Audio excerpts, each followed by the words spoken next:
को जय श्री महाकाल सभी भक्त वृंदों को। आइए जानते हैं 12 ज्योतिर्लिंगों के रहस्य। शिव क्यों कहलाते हैं आदिदेव, कहां से आए 12 ज्योतिर्लिंग, जानिए सब कुछ इस वीडियो में। सावन का महीना शुरू हो चुका है। सावन में भगवान शिव 12 ज्योतिर्लिंग के दर्शन पूजन की मान्यता है। शिव पुराण के मुताबिक सृष्टि के पहले देव शिव हैं, इसलिए उन्हें आदिदेव कहा जाता है। शिव जी जब भी धरती पर प्रकट हुए हैं तो उनका रूप एक दिव्य ज्योति की तरह था।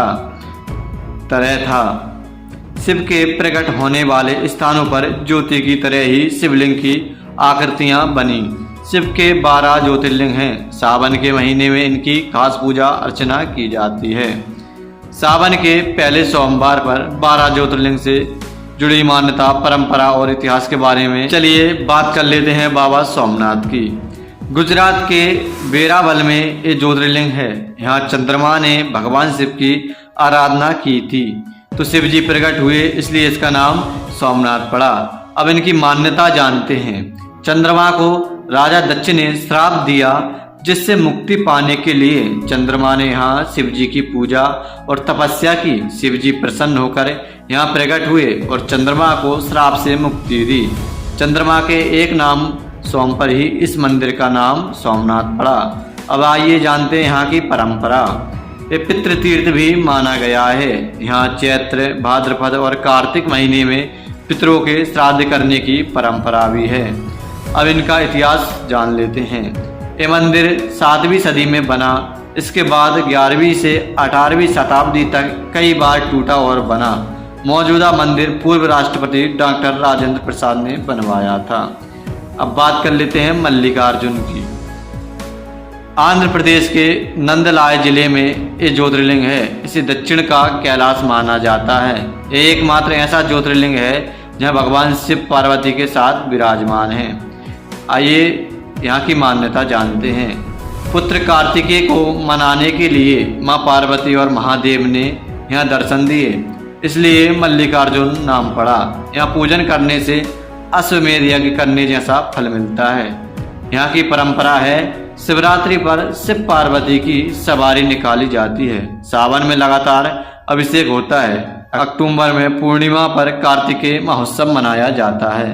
यहाँ का इतिहास है, ये मंदिर 2000 साल पुराना है। मौजूदा मंदिर को 500 साल पहले विजयनगर के महाराजा कृष्णराय ने बनवाया था।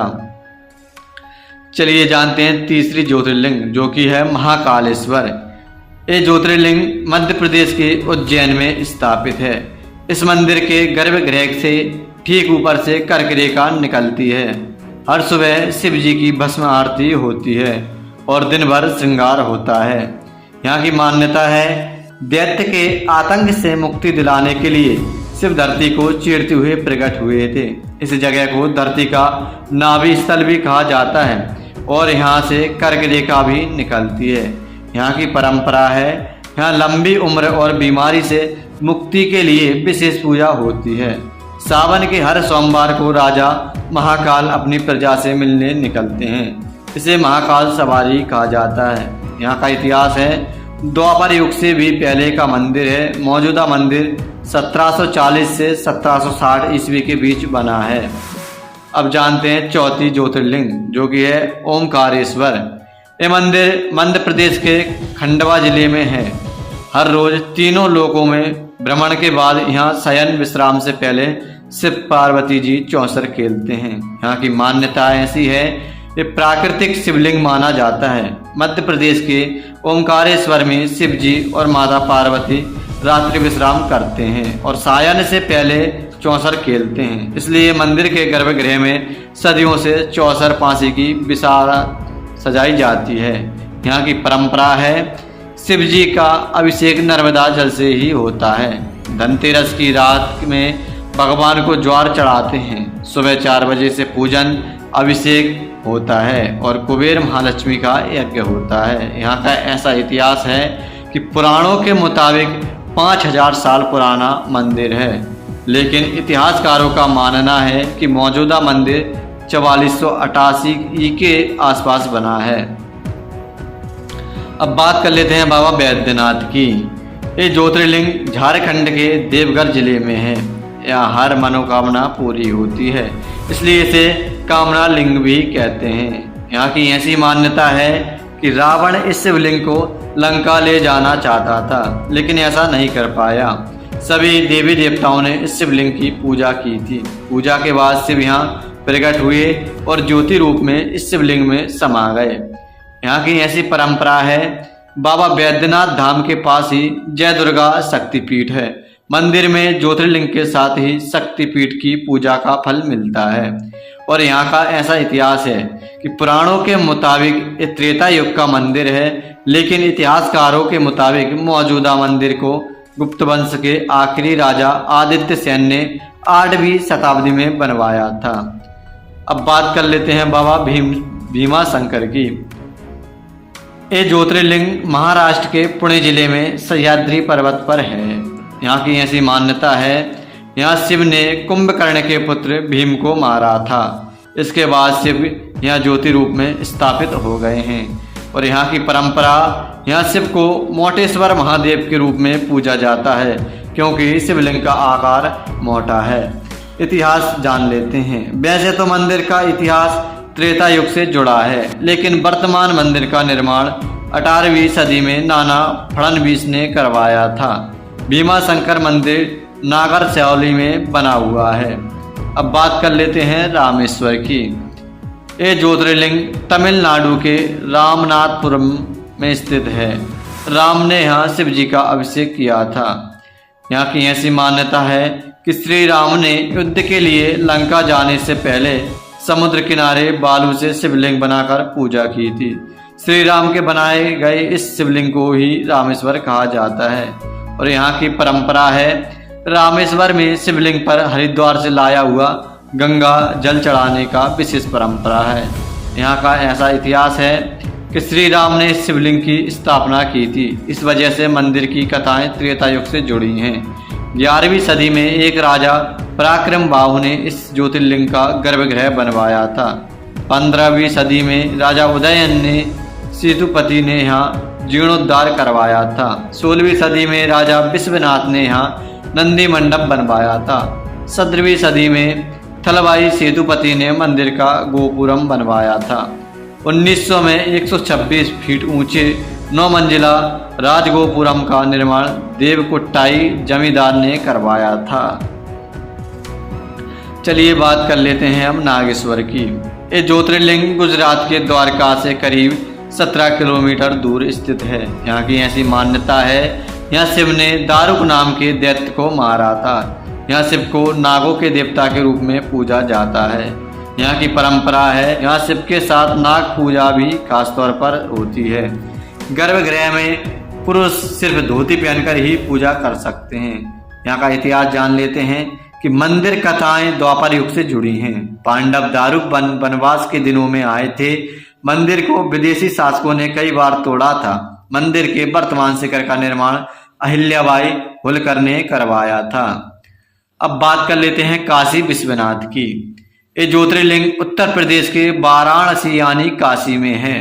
यहाँ की ऐसी मान्यता है, पुराणों में बताए पवित्र 7 नगरों में काशी एक है। यहाँ महादेव के साथ पार्वती भी विराजित हैं। मंदिर में दर्शन पूजन के लिए देवर्षि नारद और सभी देवता आते हैं।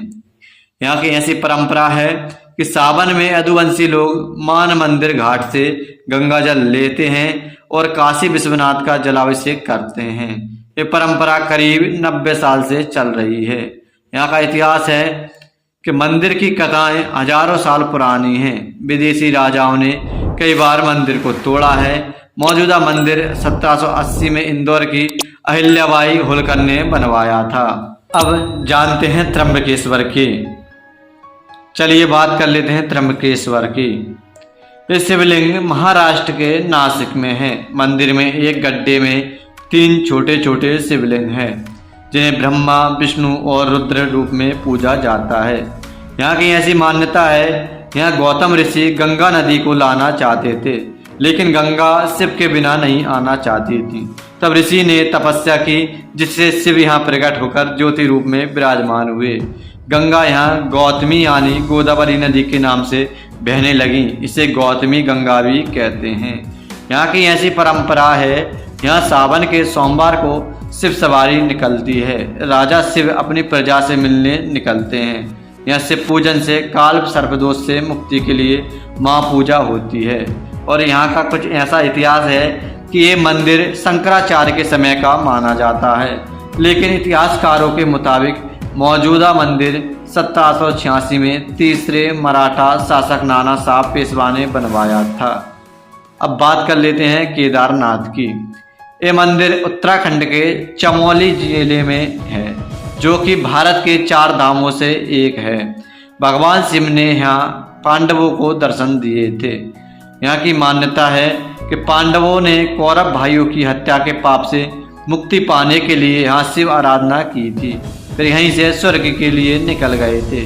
यहाँ की परंपरा ऐसी है कि 6 महीने तक मई नवंबर मंदिर के कपाट खुले रहते हैं। इसके बाद कपाट बंद हो जाते हैं। इन 6 महीनों तक शिवलिंग के पास लगातार दीपक जलता है।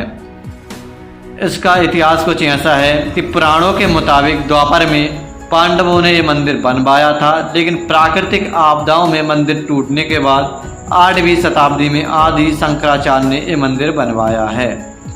अब बात कर लेते हैं कृष्णेश्वर महादेव की। ये ज्योतिर्लिंग महाराष्ट्र के संभाजी नगर औरंगाबाद के पास दौलताबाद में है। इस मंदिर का गर्भगृह 24 खंभों पर बना है। यहाँ की मान्यता है, घुसमा नाम की भक्त को शिव जी ने यहाँ दर्शन दिए थे। उसी के नाम पर इस ज्योतिर्लिंग का नाम घुसमेश्वर पड़ा है। यहाँ की परंपरा, मंदिर में कई भक्त 101 शिवलिंग बनाकर पूजा करते हैं और 101 परिक्रमाएं करते हैं। मंदिर के पास एक शिवालय सरोवर है, इसके दर्शन की भी परंपरा है।